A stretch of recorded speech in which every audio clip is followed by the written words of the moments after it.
The elevator hummed quietly as Marcus Chen rode to the 42nd floor, his janitor's cart rattling softly beside him. At midnight, the Sterling Tech building belonged to him and the shadows. He preferred it this way, when the hallways held only the gentle whisper of his mop against marble floors and the distant hum of computers that never slept. Through the glass walls of the executive boardroom, warm light spilled into the darkened corridor. Laughter echoed from within, sharp and cutting. Marcus paused his cart outside the door, not meaning to eavesdrop, but the voice inside was impossible to ignore. "Come now, gentlemen. Surely one of you has the courage to face me across 64 squares." Victoria Sterling's voice carried the confidence of someone who had never truly lost. "The stakes remain the same. Beat me in chess, and I'll marry you on the spot." More laughter, nervous this time. Marcus knew that voice well. For 3 months, he had cleaned around Victoria Sterling, invisible as furniture. She was the kind of woman who looked through people like him, her gaze sliding past as if he were made of glass. He resumed mopping, the rhythmic swish of water a counterpoint to the conversation beyond the glass. In 6 hours, he would pick up Lily from her sleepover and make pancakes, the way her mother used to. His daughter deserved those small joys, those moments of sweetness in their carefully constructed life. Where in the world are you watching from tonight? Have you ever felt invisible in your own story? The boardroom erupted in applause as another challenger fell to Victoria's confident moves. Victoria Sterling moved through the office like a queen surveying her domain. Each morning brought fresh challengers, drawn by her infamous offer and the promise of corporate legend. She had turned humiliation into entertainment, chess into conquest. Marcus watched from behind his supply closet as another executive approached her corner office, chess set tucked under his arm like a peace offering. They always came with the same mixture of arrogance and desperation, believing they could be the one to claim victory over the untouchable CEO. The pattern never changed. Victoria would lean back in her leather chair, fingers dancing across the board with practiced precision. Her opponents would start confident, making bold opening moves, only to find themselves trapped in webs they hadn't seen forming. She collected their defeats like trophies, each resignation feeding her growing reputation. But Marcus saw what others missed. He had spent years studying patterns, recognizing the spaces between moves where true strategy lived. Victoria played well, but she played to dominate, not to understand.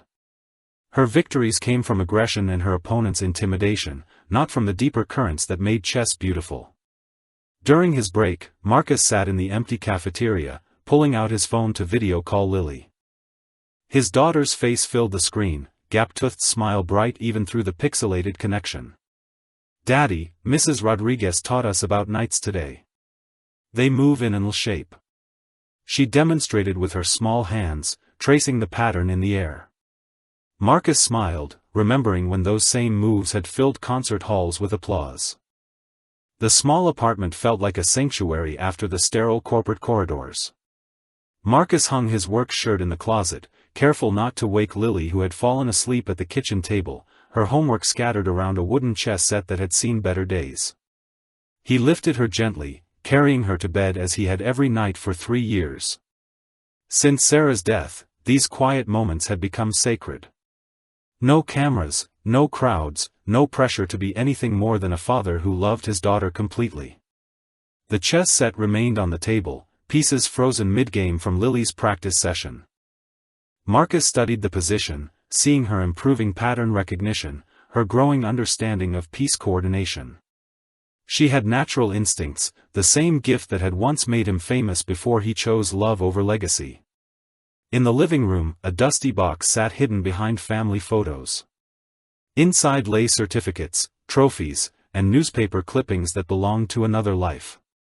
International chess master Marcus Chen, they proclaimed. The man who had sacrificed everything for the woman he loved, then sacrificed everything again for the daughter they created. Sarah had understood his choice to leave competition behind.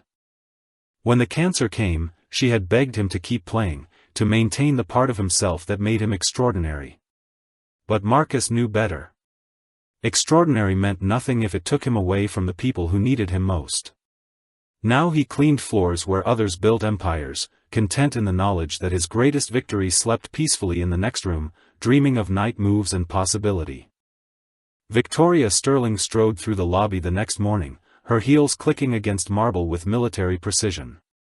She swept past Marcus as he polished the reception desk, her phone pressed to her ear, discussing quarterly projections with the intensity of a general planning battle. Marcus might as well have been part of the furniture. 3 months of cleaning around her, and she had never once acknowledged his existence. He was scenery, background noise in her world of power lunches and hostile takeovers.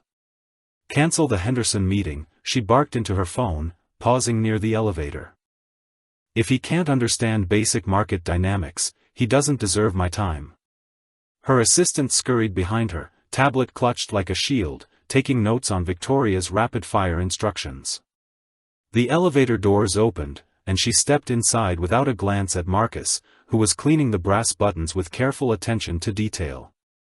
Later that morning, Marcus emptied wastebaskets in the executive wing while Victoria held court in the conference room. Through the glass walls, he watched her demolish another challenger, a young marketing executive who had clearly underestimated both her skill and her ruthlessness. She moved pieces with surgical precision, each capture executed with a smile that never reached her eyes. When the inevitable resignation came, she leaned back in her chair, surveying the room like a predator assessing her territory. Next, she called out, her voice carrying the boredom of someone who had never faced a real challenge. Surely someone here can provide actual competition. Marcus continued his work, invisible and observing, while Victoria's laughter echoed through halls that had forgotten the sound of humility. The boardroom buzzed with unusual energy that Thursday afternoon. Victoria had decided to make her chess challenge public, transforming what had been private humiliations into corporate theater. She stood at the head of the polished table, arms crossed, surveying the gathered employees like an empress addressing her subjects. "Let me be perfectly clear," she announced, her voice carrying to every corner of the room. "The offer stands for anyone brave enough to accept it. Beat me in chess, and I will marry you immediately. Lose, and you acknowledge my superiority in front of everyone." Nervous laughter rippled through the crowd. Marcus pushed his cart along the back wall, ostensibly cleaning but actually observing the spectacle. He had seen this pattern before, the way Victoria turned human dignity into entertainment. "Come now," Victoria continued, her smile sharp as broken glass. "Surely someone here has the courage to face me. Or are you all content to remain subordinates forever?" A junior analyst raised his hand tentatively. Victoria's eyes lit up with predatory interest. "Excellent. Set up the board." Marcus paused his cleaning, watching as the young man approached the chess set with the doomed determination of a lamb walking toward slaughter. Around the room, other employees whispered among themselves, some placing informal bets on how quickly their colleague would fall. What part of this story resonates most with you so far? Have you ever witnessed someone using their power to diminish others? Victoria moved her first pawn with theatrical flourish, already savoring another victory before the game had truly begun. The junior analyst lasted 12 minutes. Victoria dispatched him with clinical efficiency, her pieces moving across the board like wolves closing in on wounded prey. When checkmate came, she didn't even bother to hide her yawn. "Disappointing," she declared, waving dismissively as the defeated man gathered his dignity and retreated. "I expected at least a challenge from someone who graduated from Stanford." The crowd began to disperse, but Victoria wasn't finished. Her gaze swept the room, landing on faces that quickly looked away, until it settled on Marcus. He continued polishing the same section of wall, hoping invisibility would protect him as it always had. "You there," Victoria called out, her voice cutting through the murmur of departing employees. "Yes, you with the cleaning cart." Marcus straightened slowly, meeting her eyes for the first time. Up close, he could see the boredom that had settled into her features like frost, the way constant victory had leached the joy from her expression. "I suppose even the help might provide more entertainment than these supposed professionals," she said, gesturing toward the chessboard with theatrical flair. "What do you say?" Care to try your luck against your betters? The remaining employees turned back, sensing blood in the water. Marcus felt their stares, their mixture of pity and curiosity. He thought of Lily, of the promise he had made to himself to stay hidden, to stay safe. But Victoria's smirk contained something that pushed too far, a contempt that reduced him to less than human simply because he mopped floors instead of commanding boardrooms. The silence stretched like a held breath. Marcus set down his cleaning cloth, the small sound echoing in the suddenly quiet boardroom.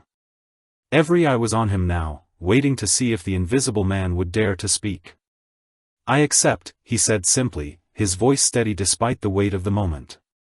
Victoria's eyebrows rose in genuine surprise, then settled into amused satisfaction. "How delightful. The janitor thinks he can play chess." She gestured grandly toward the chair across from her. "Please, do sit. This should be entertaining." Marcus walked to the board with measured steps, ignoring the whispers that followed him. He pulled out the chair and sat down, his work uniform a stark contrast to Victoria's tailored suit. The chess pieces seemed to gleam under the boardroom lights, 64 squares of possibility spread between them. "The same stakes apply, of course," Victoria announced to the growing crowd. "Though I suspect our custodial friend here might not fully understand what he's agreeing to." Marcus studied the board, his hands resting calmly in his lap. 3 years of silence, 3 years of invisible servitude, and now this moment that felt both inevitable and impossible. He thought of Lily's gap-toothed smile, of Sarah's final words about never hiding his gifts. What would you do in Marcus's position? Sometimes we must choose between safety and dignity. Victoria moved her queen's pawn forward 2 squares, the opening of someone confident in their superiority. Marcus reached for his own piece, muscle memory awakening like sunlight breaking through clouds.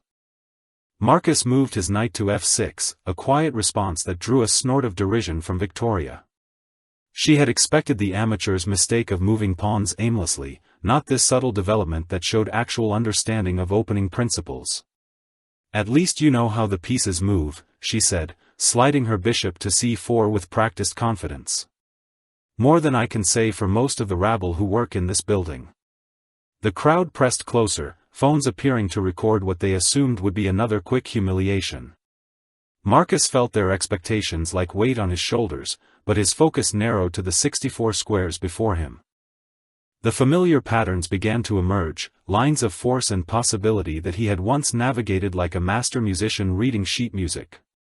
Victoria's early moves were textbook aggressive, designed to intimidate rather than explore the deeper complexities of position. She developed quickly, castle early, and pushed for immediate tactical complications. It was the chess of someone who had learned to win through force rather than finesse. Marcus responded with moves that seemed simple but carried hidden depth. Each piece found its optimal square with quiet precision, building a position that appeared passive but hummed with potential energy. His fingers moved without hesitation now, the years of forced retirement melting away like winter snow. "Interesting," Victoria murmured, studying the board more carefully than she had in months. Something in Marcus's play had caught her attention, a quality she couldn't quite identify but instinctively recognized as dangerous. The transformation was subtle at first, like watching a master painter reveal a hidden image beneath layers of ordinary paint. Marcus's moves began to flow with an elegance that made the crowded boardroom fall silent. Each piece found its perfect square with mathematical precision, building towards something the observers couldn't yet see but instinctively felt approaching. Victoria's confident smile wavered as she realized her position was deteriorating despite her aggressive opening. The janitor across from her moved without hesitation, as if he could see several moves ahead while she struggled to understand the immediate threats developing on the board. "You've played before," she said, trying to maintain her composure while studying a position that had somehow slipped beyond her control. Marcus nodded quietly, advancing a pawn that seemed innocent but created devastating possibilities. "A little." The crowd sensed something extraordinary unfolding. Phones that had been recording for amusement now captured something approaching artistry. Marcus's pieces coordinated with the fluid grace of a symphony orchestra, each element supporting the others in perfect harmony. Victoria's breathing quickened as she saw the trap closing around her king. Her pieces, so aggressively placed in the opening, now seemed scattered and vulnerable. She had walked into a web so intricate that escape routes were vanishing with each of Marcus's precise moves. The man she had dismissed as furniture was dismantling her position with the calm expertise of someone who understood chess at a level she was only beginning to glimpse. Marcus moved his queen to h5, and the entire room seemed to exhale at once. The move appeared simple, almost casual, but Victoria's face went white as she saw what was coming.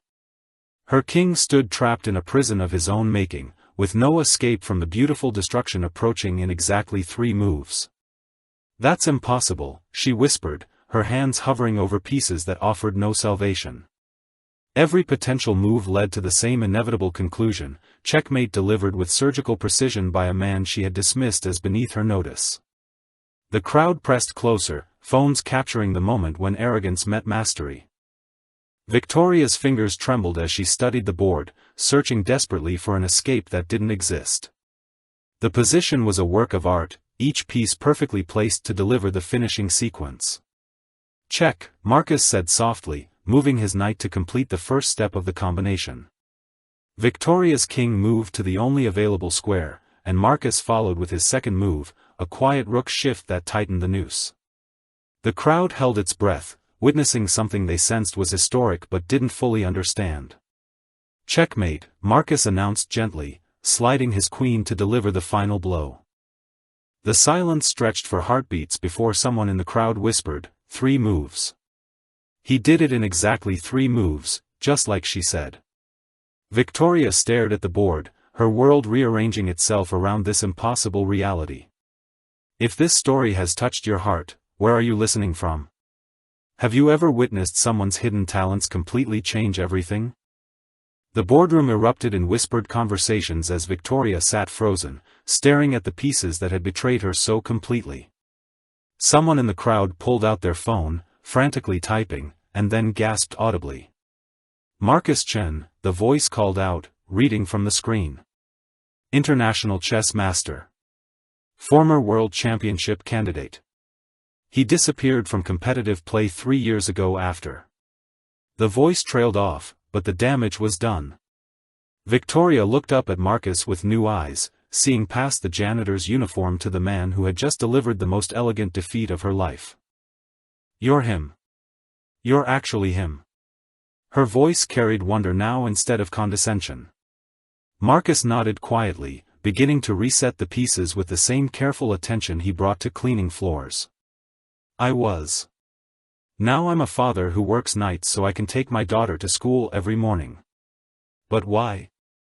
Victoria's question came out as barely a whisper. "You were at the top of the chess world. You could have had anything." "I had everything that mattered," Marcus replied, his hand steady as he returned the pieces to their starting positions. "My wife was dying. My daughter needed her father more than the world needed another chess master." The crowd had grown silent, understanding slowly dawning that they had witnessed something far more profound than a simple game. This wasn't just about chess or marriage proposals or corporate power games. This was about a man who had chosen love over glory and found dignity in sacrifice. Victoria stood slowly, her earlier arrogance replaced by something Marcus had never seen in her before, genuine humility. She walked around the chess board to face him directly, no longer separated by the battlefield where her pride had fallen. "I owe you an apology," she said, her voice carrying none of its former sharpness. "Not just for tonight, but for every day I've walked past you like you were invisible. You've been here all along, haven't you? Watching me make a fool of myself with these ridiculous games." Marcus finished packing away the chess pieces, each one returned to its place with the same care he showed everything in his life. "We all have our reasons for the games we play." "My marriage proposal," Victoria said, a flush creeping up her neck. "I never meant it seriously. It was just a way to humiliate men who thought they could conquer me." "I know," Marcus replied gently. "But if you're ever looking for a real game, just for the love of it, I finish work at 6 every morning. Lily would love to meet someone else who appreciates chess." Victoria nodded, understanding that she was being offered something far more valuable than victory or conquest, the chance to see the world through eyes that had chosen love over ambition. As Marcus gathered his cleaning supplies and headed for the door, she called after him. "Marcus? Would you teach me sometime? Really teach me?" He smiled, the first genuine smile she had ever seen from him. "Everyone deserves a second chance, Miss Sterling. Even queens."